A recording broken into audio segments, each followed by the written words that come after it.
આપણી સંકલ્પ ન્યૂઝ ચેનલને સબસ્ક્રાઇબ અને લાઇક કરો, બેલ આઇકન દબાવો જેથી આવનાર ન્યૂઝ અપડેટ્સની નોટિફિકેશન આપના મોબાઈલ પર સૌથી પહેલા પહોંચે. Like, subscribe and share the video. નમસ્કાર દર્શક મિત્રો, હું છું પૂજા ટંડેલ. સંકલ્પ ન્યૂઝમાં આપનું સ્વાગત છે. સમાચારની શરૂઆત કરતા પહેલા એક નજર આજના મુખ્ય સમાચાર ઉપર. વલસાડના ગડોઈ ગામે આંબાવાડીમાં દિવસના 2 દીપડો લટાર મારતા વિડીયો વાયરલ. 2 જોડીમાં ફરતા દીપડાને કાર ચાલકે મોબાઈલમાં કેદ કરતા ખેડૂત અને ગ્રામજનોમાં ભયનો માહોલ. વલસાડના ગડોઈ ગામે આવેલ ખેડૂતની આંબાવાડીમાં દિવસના 2 દીપડો લટાર મારતા જોવા મળતા લોકો આશ્ચર્યમાં મુકાયા હતા. વલસાડ જિલ્લાના અનેક વિસ્તારોમાં દીપડો દેખાઈ રહ્યો હોવાનો વિડીયો સોશિયલ મીડિયામાં વાયરલ થઈ રહ્યો છે. ત્યારે ગડોઈ ગામ ખાતે આવેલ ખેડૂતની આંબાવાડીમાં 2 દીપડા જોડીમાં લટાર મારતો વિડીયો કાર ચાલકે પોતાના મોબાઈલમાં કેદ કર્યો હતો. જે વિડીયો સોશિયલ મીડિયામાં વાયરલ થયો હતો. ત્યારે આંબાવાડીમાં દિવસના સમયે દીપડો ફરતા જોવા મળતા ખેડૂતો અને ગ્રામજનોમાં ભયનો માહોલ જોવા મળ્યો હતો. આ અંગે વન વિભાગને જાણ કરવામાં આવી હતી.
વલસાડ તિથલ દરિયા કિનારે રેસર ગ્રુપ દ્વારા 5 કિલોમીટરની કલર રન સાથે ધૂળેટી પર્વની ઉજવણી કરાઈ.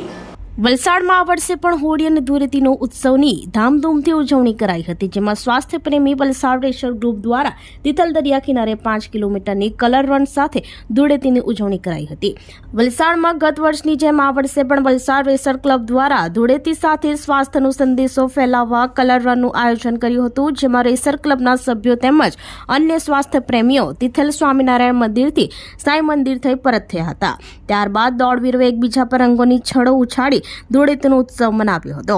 આયોજન નીતેશ પટેલ, યતિન પટેલે મહત્વનો ભાગ ભજવ્યો હતો. રનમાં રેસર ગ્રુપના કોર સભ્ય ડોક્ટર સંજીવ દેસાઈ આગેવાની કરી હતી. જેમાં ઉદ્યોગપતિ, વેપારીઓ, પત્રકારો તેમજ અન્ય બાળકો, મહિલાઓ અને પુરુષો જોડાયા હતા.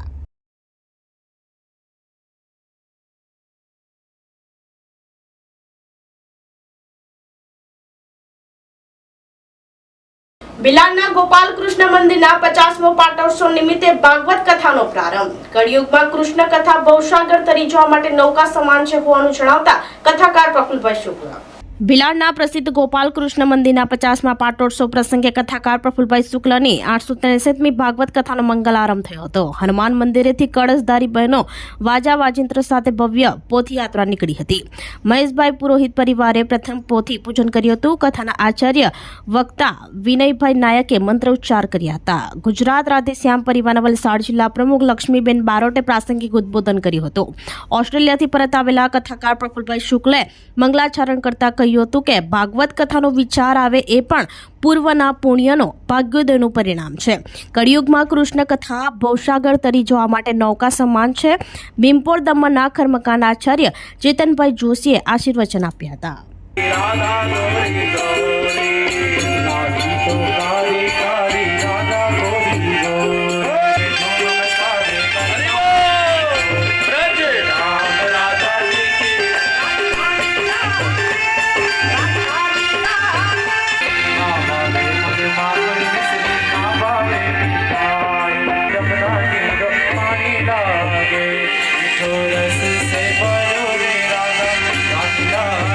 नाम जपत है जो नर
અંકલેશ્વરમાં ખ્રિસ્તી ધર્મના પાદરી દ્વારા ધર્માંતરણ કરવા મીટિંગ કરવાનો મામલો સામે આવતા પોલીસ દોડી આવી.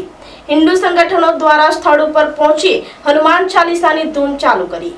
ભરૂચના અંકલેશ્વરમાં ધર્માંતરણનો મામલો સામે આવ્યો છે. ખ્રિસ્તી ધર્મના પાદરી દ્વારા ઓમકાર ટુ શોપિંગમાં આવેલી ખાનગી દુકાનમાં ધર્માંતરણ કરવા અંગે મીટિંગ યોજી હતી.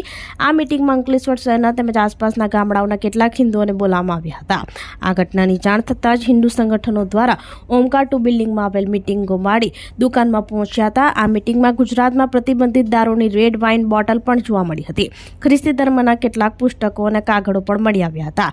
આ ઘટનાની જાણ થતાં અંકલેશ્વર બી ડિવિઝન પોલીસ કાફલો ઘટના સ્થળે આવી પહોંચ્યો હતો.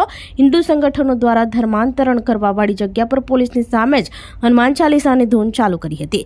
પોલીસ દ્વારા આ મામલે ખ્રિસ્તી ધર્મના પુસ્તકોને કેટલાક કાગળો કબજે કરી વધુ તપાસ હાથ ધરી હતી. ભરૂચથી રિપોર્ટર અવી સૈયદ, સંકલ્પ ન્યૂઝ.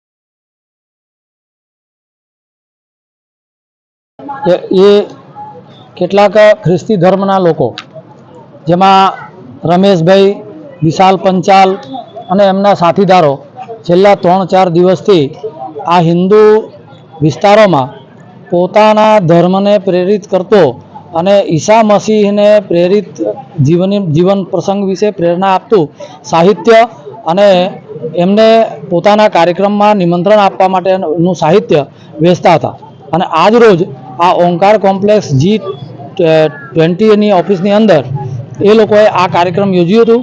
અને એમાં કેટલાક હિન્દુ પરિવારોને બોલાવી અને ઈસા મસીહ પોતાના જીવન માટે શું કર્યું અને જીવનમાં એમને ઇન્સાન માટે શું કર્યું એવી પ્રેરણા, જેથી કરીને લોકો ઈસાઈ પ્રત્યે પ્રેરિત થાય અને હિન્દુમાંથી ખ્રિસ્તી ધર્મ પાલતા થાય એવું ધર્માંતરણ કરવાનું મોટું ષડયંત્ર અહીંયા ચાલતું હતું.